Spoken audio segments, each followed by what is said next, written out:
board of secondary एडुकेशनर फाলৰ পৰা এটা notice viral হৈ আছে সেইকাৰণে মই আপোনালোকক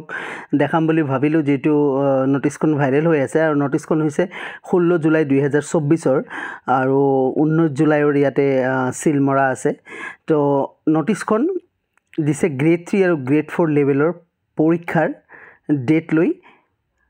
প্ৰতিখন ডিস্ট্ৰিক্ট কমিশনাৰক এখন নটিছ পঠিওৱা হৈছে আৰু সাবজেক্টটো চাব পাৰিছে কি লিখিছে conduct of recruitment examination for class 3 and class 4 post of government of Assam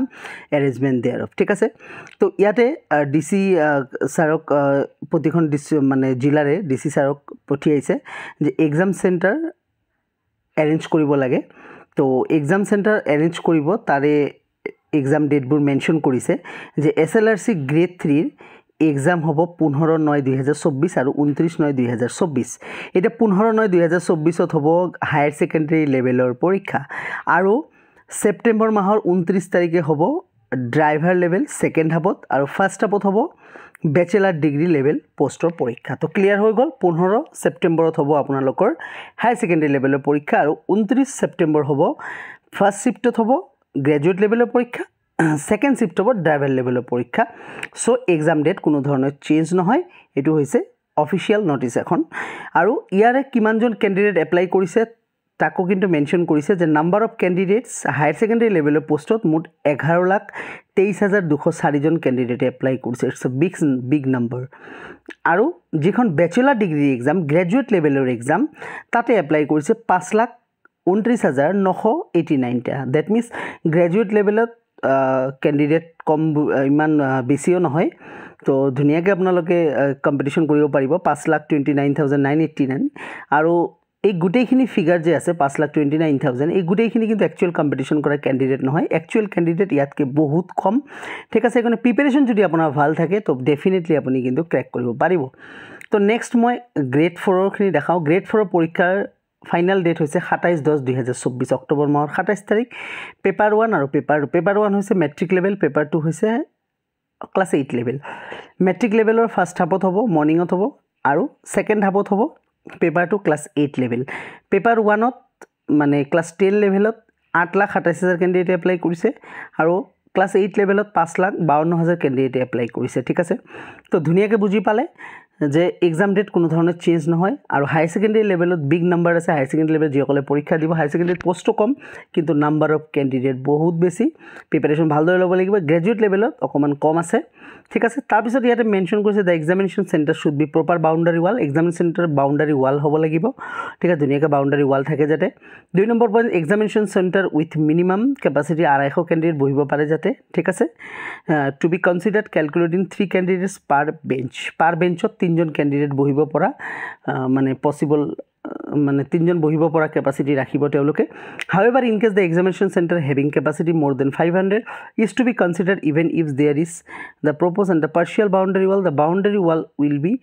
repaired before the examination to বাদ দিয়ক তেওঁলোকৰ কথা ৰিপেয়াৰ কৰিব sign of preference should be given examination center where CCTV facility is available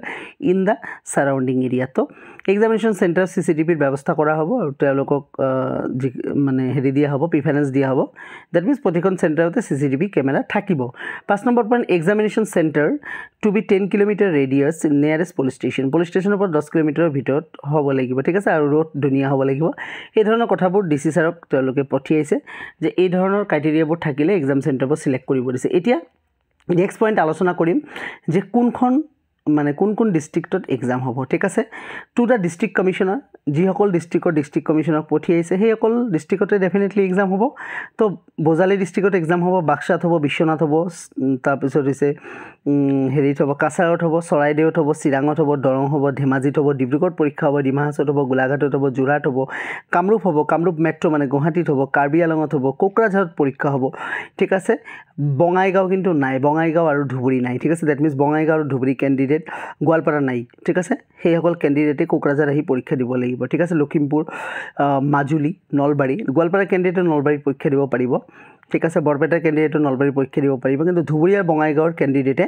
পৰীক্ষা দিব কোকৰাঝাৰত আহি ঠিক আছে বুজি পালে শিৱসাগৰ শোণিতপুৰ তামুলপুৰ তিনিচুকীয়া উদালগুৰি ওয়েষ্ট কাৰ্বি আলং এইকেইটা ডিস্ট্ৰিক্টত পৰীক্ষা অনুষ্ঠিত কৰা হ'ব তো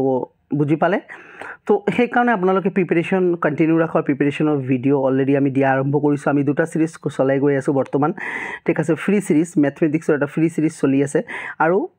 সোশ্যাল ষ্টাডিজত 30 মাৰ্ক থাকিব আপোনালোকে জানে গ্ৰেড 3 তো এই 30 মাৰ্কৰ কাৰণে এটা ছিৰিজ চলোৱা হৈছে ঠিক আছে প্লেলিষ্টত গ'লে চাব পাৰিব